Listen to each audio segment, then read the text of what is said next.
যোনদিনাই জাতি ধৰ্মৰ ভেদাভেদ কৰি ভাঙিবলৈ চেষ্টা কৰিব প্ৰত্যেকজন মানুহ শুনি আছে দেখি আছে কৈ আছে যোনজনে ধৰ্ম জাতি ধৰ্মৰ নামত কাজিয়া কৰি ভেদাভেদ কৰিবলৈ যাব সেইজন মানুহে প্ৰকৃততে জুবিন গাৰ্গৰ হত্যাকাৰী হ'ব। তিনিচুকীয়াত জুবিন গাৰ্গে গান গাবলৈ গৈছিলে 10,000 মানুহ হৈছিলে, যোৰহাটত গান গাইছে 10,000 মানুহ হৈছে, তেজপুৰত গান গাইছে 7,000 মানুহ হৈছে, কোকৰাঝাৰত গান গাইছে 5,000 মানুহ হৈছে। যোনদিনা মানুহজন ঢুকাই গ'ল 25 লাখ মানুহ একেলগে হৈ গ'ল। তাৰ মানে মানুহজনে 38,000 গান গাই বুজাব নোৱাৰা কথাটো মৰি পেলাই বুজাবলৈ চেষ্টা কৰিলে এখন বৰ অসম বনাই দিলে। সেইদিনা সেই বৰ অসমখন যোনদিনাই জাতি ধৰ্মৰ ভেদাভেদ কৰি ভাঙিবলৈ চেষ্টা কৰিব প্ৰত্যেকজন মানুহ শুনি আছে দেখি আছে কৈ আছে যোনজনে জাতি ধৰ্মৰ নামত কাজিয়া কৰি ভেদাভেদ কৰিবলৈ যাব সেইজন মানুহে প্ৰকৃততে জুবিন গাৰ্গৰ হত্যাকাৰী হ'ব। আৰু মই নকৰোঁ, মই গতিকে জুবিন গাৰ্গক নিজৰ মনেদি শ্ৰদ্ধাঞ্জলি দিছোঁ। আপোনালোকে যদি পাৰে সকলোৱে দিবলৈ চেষ্টা কৰিব। গতিকে জুবিন গাৰ্গ ডাঙৰীয়াক মই সেইদিনালৈকে সম্পূৰ্ণ শ্ৰদ্ধাঞ্জলি নিদিওঁ যিদিনালৈকে মই মোৰ নিজৰ বিষয়ে যিখিনি কথা ক'লোঁ অন্তৰেদি যিখিনি কৰিছোঁ সেইখিনি যোনদিনালৈকে কৰি দেখুৱাব নোৱাৰোঁ সেইদিনালৈকে প্ৰকৃত শ্ৰদ্ধাঞ্জলি দিয়া নহ'ব। যিখিনি আদৰ্শ দেখুৱাই গৈছে, মই গান গাব নাজানো, একেবাৰে নাজানো, গান আজিলৈকে শুনিহে পাইছোঁ, গাই কেতিয়াও পোৱা নাই। মায়াবিনীৰ কাৰণে ইয়াত ৰখি মুখখন লৰাই আছোঁ মাত্ৰ। অন্তৰেদি মই গান গালে মাইকত কাষত গাই থকাবিলাক পলাই যাব, কিন্তু কি এইটো সন্মান দিছোঁ আৰু অন্তৰেদি শ্ৰদ্ধাঞ্জলি জনাইছোঁ। জাতি ধৰ্ম ভেদাভেদ কৰি কোনোদিন ৰাজনীতিও নকৰোঁ, সমাজ সেৱাও নকৰোঁ। হিন্দু মুছলমান বঙালী কিবা জাতি ধৰ্মৰ নামত মই একো কেতিয়াও নকৰোঁ। সেইটো মোৰ শ্ৰদ্ধাঞ্জলি, আপোনালোকেও দিবলৈ চেষ্টা কৰিব। জাষ্টিছ ফৰ জুবিন গাৰ্গ এই টেগ লাইন, কিন্তু ধৈৰ্য, ভগৱানৰ ওপৰত বিশ্বাস, নিজৰ ওপৰত বিশ্বাস আৰু নিজে সলনি হ'ব লাগিব। এতিয়া মানে সদায় একে নাথাকে, কিন্তু সকলো বস্তু এইটো বুজি পাব লাগিব। যেতিয়া বাঢ়ি গৈ থাকে গ্লাছত যিমান পানী দি থাকিব নহয়, গ্লাছৰ পৰা লাষ্টত পানীখিনি বৈ আহে, অভাৰফ্ল' হৈ যায়। চ' যিমান বেছি কৰিব কিন্তু সিমান অভাৰফ্ল' হ'ব, যোনে যোনে কৰি আছে।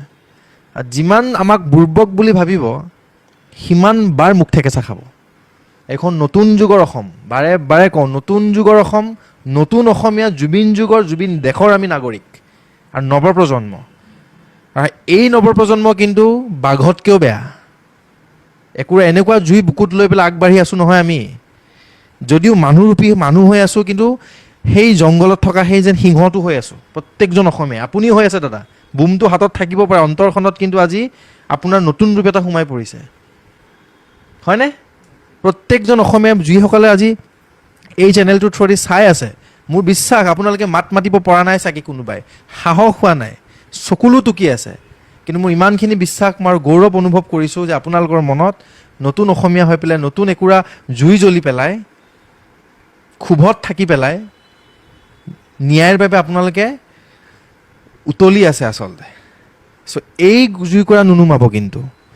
যেতিয়ালৈকে ন্যায় নাপাওঁ, যেতিয়ালৈকে আমি দাদাক ন্যায় দিব নোৱাৰোঁ, সেই আত্মাটোক শান্তি কৰাব নোৱাৰোঁ, অসমীয়াই কিন্তু শান্ত কেতিয়াও নহ'ব।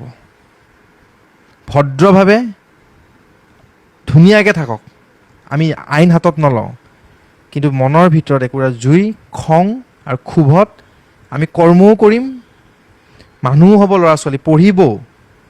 এতিয়া অসমখনত IAS অফিচাৰো হ'ব, ডক্টৰো হ'ব, ইঞ্জিনিয়াৰো হ'ব, সকলোৱে পঢ়া শুনা কৰি ভালকৈ আগবাঢ়ি পেলাই জুবিনদাৰ নামত সেই বুকুত জুইকুৰা লৈ পেলাইহে আগবাঢ়িব। কিন্তু নতুন অসমীয়াই ভাল হ'ব লাগিব নহয়। আমি সমাজখনত ভাল মানুহ লাগিবতো। সেইখন অসম লাগে যিখন অসম জুবিনদাই বিচাৰিছিলে। প্ৰত্যেকজন ঘৰত যেনেকৈ ডক্টৰ ইঞ্জিনিয়াৰ লাগে বুলি কয় জন্ম হোৱাৰ লগে লগে, মোৰ বিশ্বাস এতিয়াৰ পৰা নতুন ভাষা ক'ব প্ৰত্যেকজন অসমীয়াই। আৰু এই ভাষাটো ক'ব যে মোক ভগৱানে যদি এতিয়া সন্তান এজন দিয়ে, বা এগৰাকী যুৱতী বা এগৰাকী ল'ৰা যিকোনোৱে হওক জুবিনদাৰ দৰে দিয়ে, সেইটোৱে ক'ব, সেইটোৱে আজিৰ অসমীয়া সেইষাৰ ভাষাই ক'ব।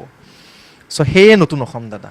গৌৰৱো কৰিছোঁ, বিশ্বাসো কৰিছোঁ। মই নক'লোঁ যে ৰজা হৈ আছিল জীয়াই থকাৰ অৱস্থাত, সম্ৰাট হৈ ৰৈ গ'ল, শক্তিশালী আছিল জীয়াই থকাৰ অৱস্থা, তাতকৈ আৰু শক্তিশালী হ'ল, সেইজনে জুবিন গাৰ্গ। কেন্দ্ৰীয় মন্ত্ৰী পবিত্ৰ মাৰ্ঘেৰিটা ডাঙৰীয়াক SITয়ে আজিলৈকে জুবিনদাৰ হত্যাৰ বিষয়টো তদন্তৰ আওতালৈ কিয় অনা নাই বা তেখেতক এদিনৰ কাৰণে হ'লেও সোধপোছৰ কাৰণে কিয় মাতা নাই, এই কথাটোতহে আমি আচৰিত হৈছোঁ।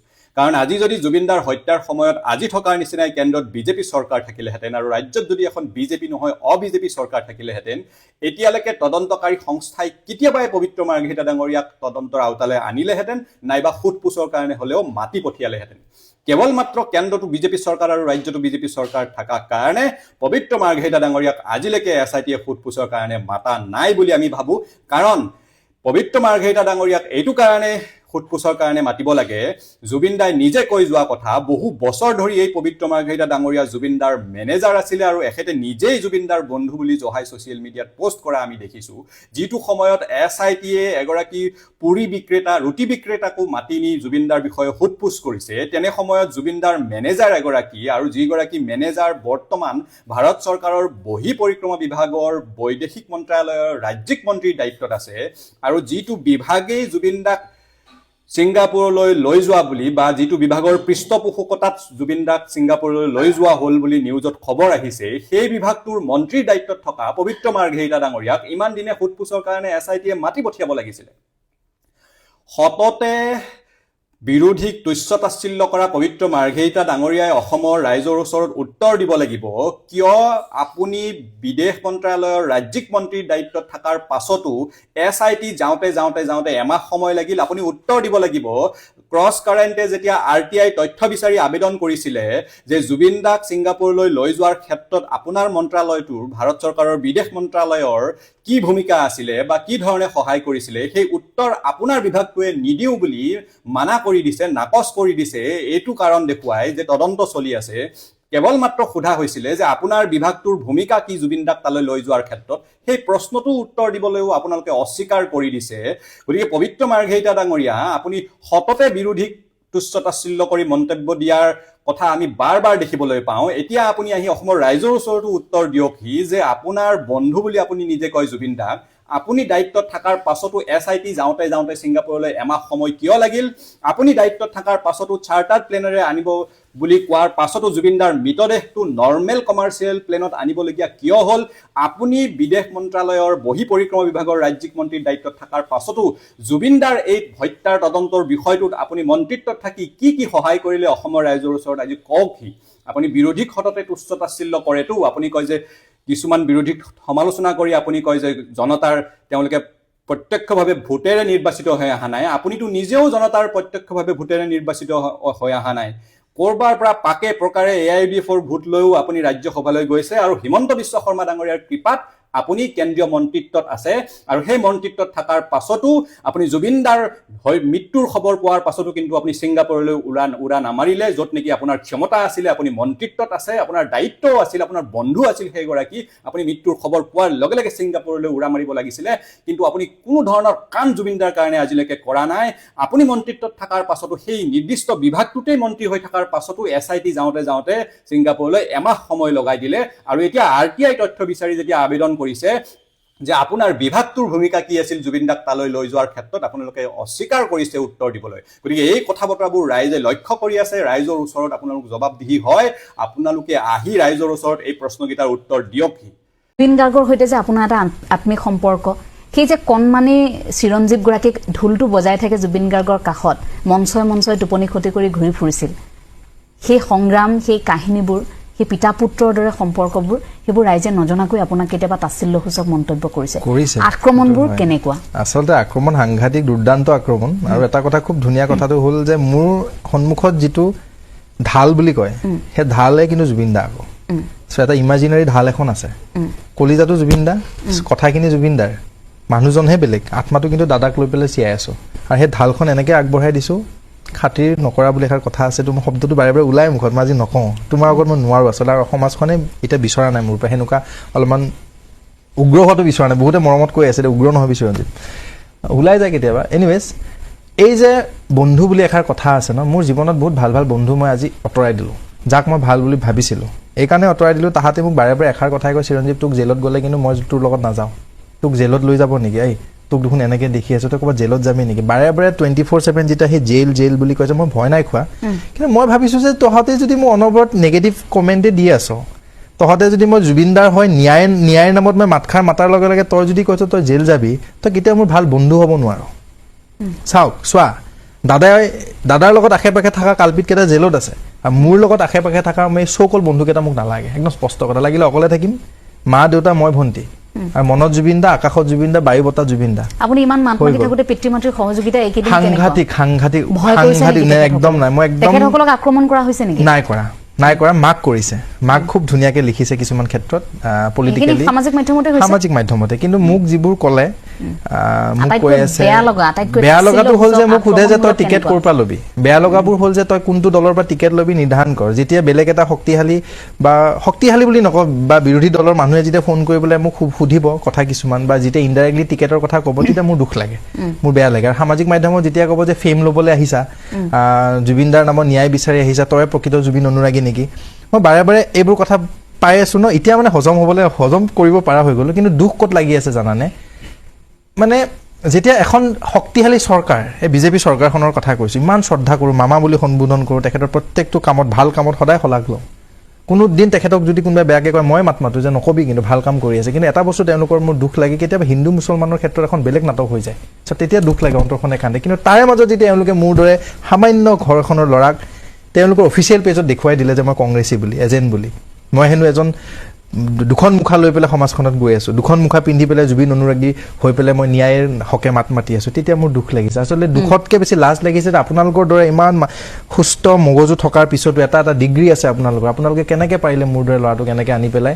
ৰাইজৰ আগত দেখুৱাবলৈ এই বোলে এজেণ্ট চাওক যদি জুবিন গাৰ্গৰ হকে মই জাষ্টিচ বিচাৰাৰ নামত মই অপৰাধী তেন্তে মই হয় অপৰাধী যদি জুবিন দাক জাষ্টিচ দিয়াৰ নামত মই যদি জোৰকে ক'ব লগা হৈছোঁ তেন্তে যদি মই অপৰাধী আপোনালোকৰ দৃষ্টিত হৈছোঁ তেন্তে মই হয় আপোনালোকৰ মতেৰে যদি মই ভুৱা অনুৰাগী তেন্তেও মই ভুৱা অনুৰাগী হওক মই কেতিয়াও নামানো কেতিয়াও মই তেওঁলোকক না বুলি নকওঁ কাৰণ ৰাইজ আছে নহয় ৰজা ৰাইজেহে বনায় কিন্তু ৰাইজে যেতিয়া মোৰ লগত আছে ৰাইজৰ যেতিয়া আশীৰ্বাদ আছে আদৰ আছে মৰম আছে প্ৰত্যেকটো খোজত আপুনি কমেণ্টবোৰ দেখিছা ৰাইজে কিমান সকাহ দিছে আৰু মই সেই ৰাইজৰ হৈ পেলাইহে আগবাঢ়ি আহিছোঁ মইতো অকলে বিচৰা নাই ন মোক কি লাগে ন্যায় লাগে আমাক কি লাগে ন্যায় লাগে তোমাক কি লাগে ন্যায় লাগে আমাক একো নালাগে তাতকৈ বেছি আৰু এটা বস্তু লাগে হ'ল কিয় কেনেকৈ হ'ল কি হৈছিল তাত আমাক সেইখিনিহে লাগে কিন্তু হৈ কি আছে অসমত ইটো দলে কয় তই অমুক কৰিলি পলিটিক্স কৰিলি এটাই কয় তইও পলিটিক্স কৰিছ এটাই কয় পতাকাখন লৈ পেলাই আমি প্ৰকৃত জুবিন অনুৰাগী এটাই দেখুৱাই আছে যে এওঁলোকে ৰাজনীতি কৰিছে আমি ৰাজনীতি কৰা নাই আমিহে প্ৰকৃত অনুৰাগী আৰু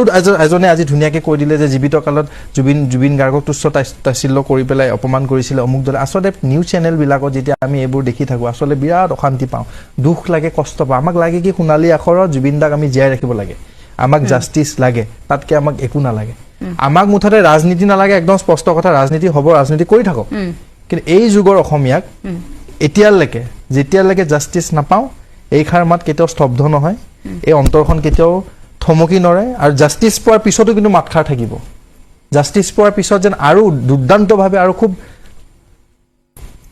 উৎসাহী হৈ পেলাই মই আগুৱাই যাম অসমৰ নামত অসমীয়া আই মাতৃৰ নামত আৰু মই বিশ্বাস তোমাক মাজতে কৈছোঁ বহুত দীঘলীয়া কথা মই কৈ গৈ আছোঁ অসমখন মই বহুত ভাল পাওঁ মই মৰিবও পাৰোঁ মই জীয়াবও পাৰোঁ মই অসমখনৰ কাৰণে মই একদম সকলোখিনি কৰিব পাৰোঁ মুঠতে অসমখনক আঁচুৰ দিব নালাগে কাইলৈ জুবিনদাৰ জন্মদিন আৰু জুবিনদা আমাৰ মাজৰ পৰা নোহোৱা আজি ইমানটা দিন পাৰ হৈ গ'ল জুবিনদাৰ লেখীয়া এজন সম্পদ হেৰুৱাই সমগ্ৰ অসমবাসীয়ে আজি ভাঙি পৰিছে সমগ্ৰ ভাৰতে আজি বিচাৰি আছে যে জুবিনদাই সোনকালে ন্যায় পাওক তেওঁ ন্যায়ৰ বাবে বহুত লোক ৰাজপথলৈ ওলাই আহিছে প্ৰতিবাদ কৰিবলৈ ওলাই আহিছে জুবিনদাৰ কেতিয়াও ভবা নাছিলে যে ইমান সোনকালে তেওঁ যে নাইকিয়া হৈ যাব আমাৰ মাজৰ পৰা তেওঁ বহুত আশা আছিল সকলো আশা এই কালপিতকেইটাই শেষ কৰি পেলালে নিজৰ বাবে এবাৰো নভবা জুবিনদাই সকলো ৰাইজৰ বাবে ভাবিছিল আৰু এই ৰাইজে আজি আশাৰে বাট চাই আছে জুবিনদাৰ মৃত্যু হোৱা